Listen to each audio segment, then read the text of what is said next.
So bago tang abot mga idol, grabe initas panahon mga idol. Ay gudto nyo dito na eh. Grabe inita. Padung ta duty na pagbalik. Pag-ian man ta gudto. Grabe inita.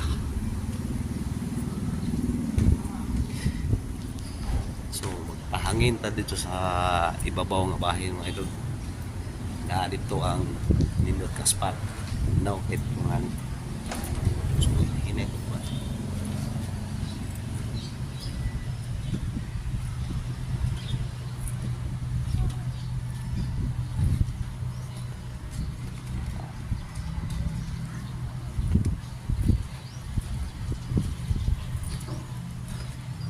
So diritang lugar mga idol, arita magka feel og bugnaw nga hangin mga idol. So nata sa third floor nga bahin. So grabe gin initang panahon mga idol. So makita gin ninyo nga grabe gud ka init. So tanawa diri sa kong lugar mga idol. Sabi oh. Grabe gud ka init. So wow, pero itara na yung lugar rin mga idol kay medyo bugnaw. So dagat kayong kahoy rin palibot oh. So ari ko dire kasagaran magstambay ug gikan ko na pauli pag paniud to.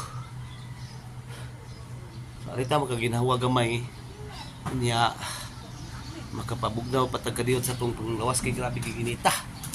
So kamo din na kinahanglan kita nga magdahatag tubig. Kay grabe ginita kasi niya og musaka to ang dugo. Di ko piyansaan yung panahon ng mga idol, himbawas na gid ang panahon grabe kayo nito. Ang dagat mga idol, pertiking initas dagat mga idol. Makita niyo mas layo nga grabe gid ka init. So dagat nang unahan ha, dagat nang unahan. Suba ni diri suba. Kuyana na ni sa padung may gabi. So di lang ko magdugay yung mga idol, kay mag-relax ta kadyot.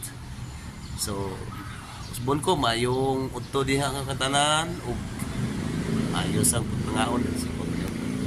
So, babay na lang, di lang ko magdugay. Amping kanunay, God bless kanyang tanan.